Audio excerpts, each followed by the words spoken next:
I'm George Flinn, and you're watching InDepth TV, where today we're going to talk about fast, speed.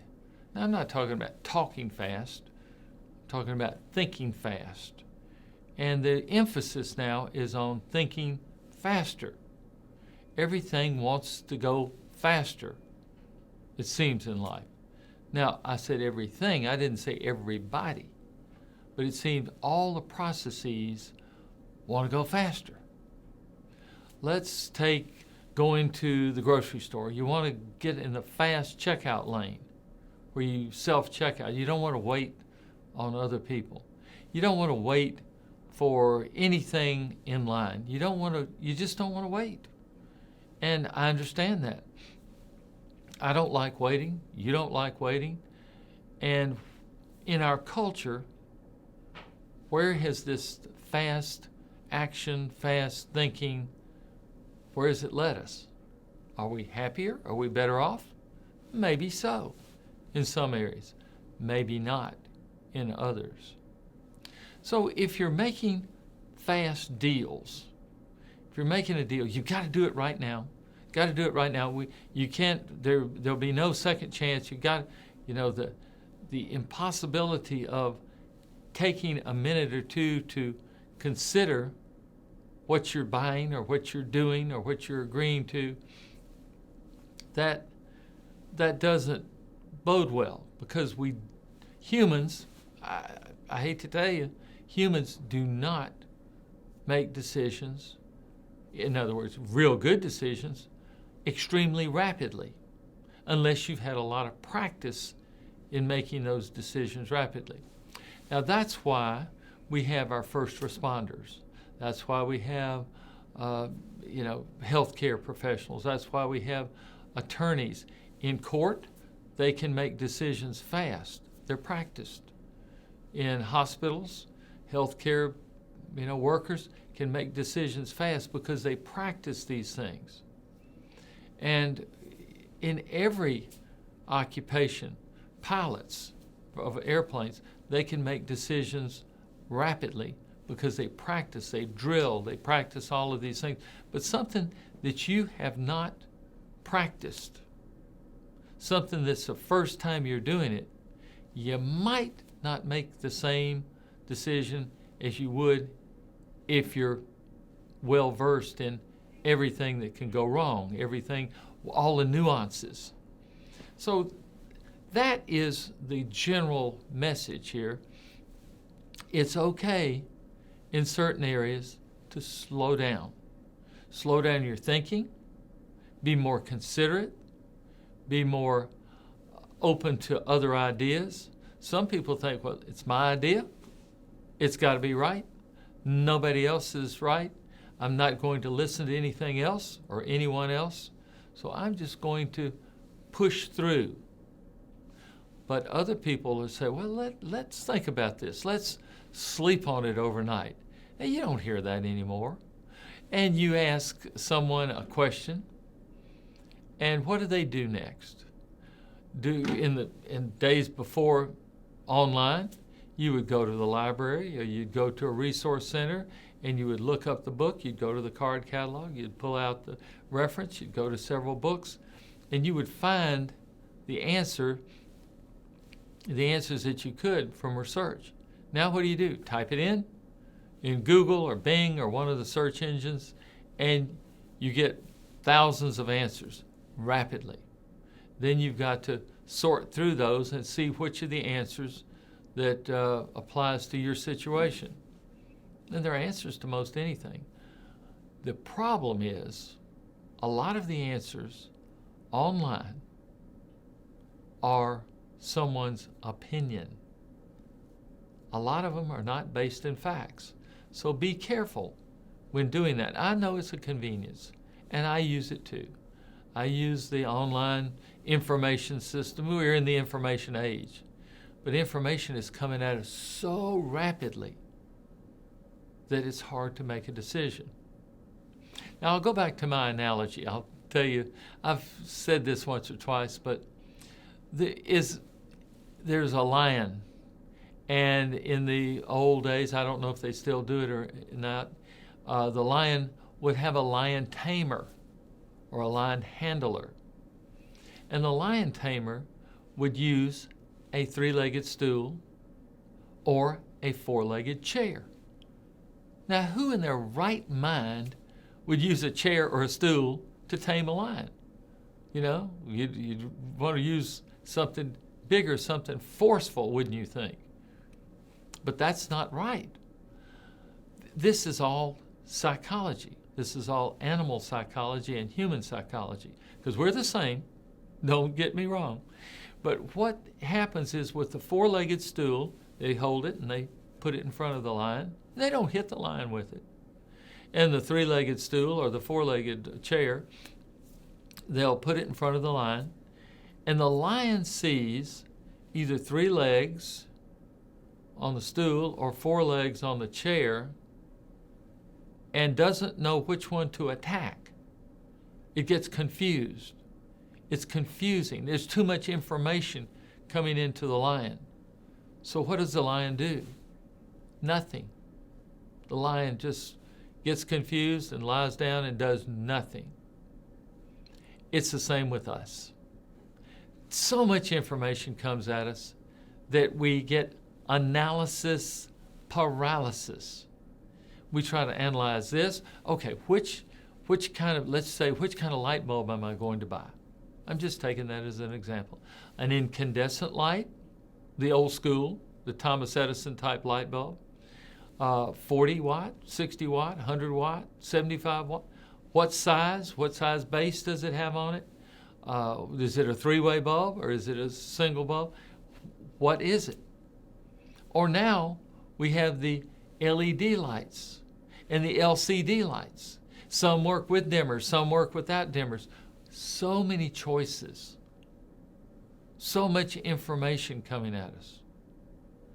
So what do we do with all of this information? Well, you go into the hardware store and you look, or the grocery store, or some store that has all these light bulbs, and you look at them, and I see people just looking, just staring at them, and they don't know what to do. There's so many choices. They just keep looking back and forth, taking in the information, picking up one, looking at it, putting it back, picking up. And the only reason I know about this is I do it myself. We're overloaded with information. And so what happens is we make no decision. We'll finally just look at the price and pick up one and throw it in the carton or the basket and go pay for it. So there's so many decisions to make all day long that we just want someone or something to say, this is what you do, this is how you do it, just do it this way. Most people say, great, I don't have to decide anything. And I think that's fantastic. Well, they think it's fantastic. I'm not so sure. I want you to think about this as to what you're reacting and what you're responding to. And everybody's going to be different. You're different, yes. And you're different. So it's okay. The other one is, how much in a hurry are we? We've got slow pots. Now, slow pots mean we're still in a hurry. We just put all the stuff in the morning. We go off and do our stuff. We come back and it's done. So it's actually a quick pot for us, but it cooks slowly. We've got microwaves. We've got fast pots. We've got fast-acting whatever it is. And a lot of people, and it's my standard kind of funny observation, a lot of people will sit or stand in front of a microwave and set it on a minute and a half, and then sit there and watch the timer and say, hurry, hurry. You know, they want the microwave to go faster because they don't want to wait. Nobody likes waiting. And so now what do people do? They pull out their device, their tablet, their phone, their, some kind of online device, and they sit there and they'll either play a game, they'll check emails, they'll check text, they'll do something to fill up that time We don't have that time anymore. We want to fill up every second of time, not having some, say, idle time for our brain to calm down, not constantly be firing on all modes, and think. And that's where, I don't usually go to this depth in here. That's where you can hear that still, small voice. Because as long as your brain's going 90 miles an hour, so much chatter's going on in your head, you can't really hear anything. A lot of times you don't, if you've gotten in your car and your brain's been going so much, and you went to work, or you went to the grocery store, or you went to a store, or you went home, and you looked at yourself and said, how did I get here? Did I stop at every stoplight? Did I stop at every stop sign? What route did I take? Well, I just got here. We got so much chatter going on that we a lot of times operate unconsciously or subconsciously. And it gets us there because we've practiced, we've done it before. Now, the other thing is we're trying to go so fast that we don't slow down and listen to that still, small voice of what? Wisdom. It is talked about in the Bible. It is talked about all over books, and you can even find it online. That still, small voice. What is that still, small voice? Is it in your head? Is it from above? I happen to believe it's from above. And you come up with new ideas, new formulations, not the same old idea day after day after day. A lot of people say you have, and come up with a number, 3,500, 6,500, 10,000, so many thoughts per day. But the problem is they're the same thoughts you had yesterday. They're the same thoughts you'll have tomorrow.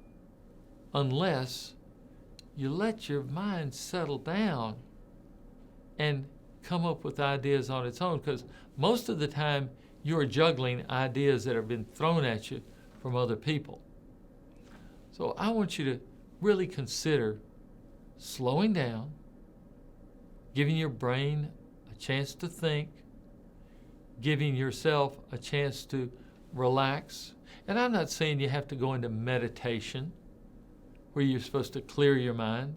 You can do that, and it's probably healthy to lower your blood pressure and lower your heart rate, and focus on your breathing. But I'm just saying, slow down. Try it. Try going 1 minute, just 1 minute, and you're not thinking about anything.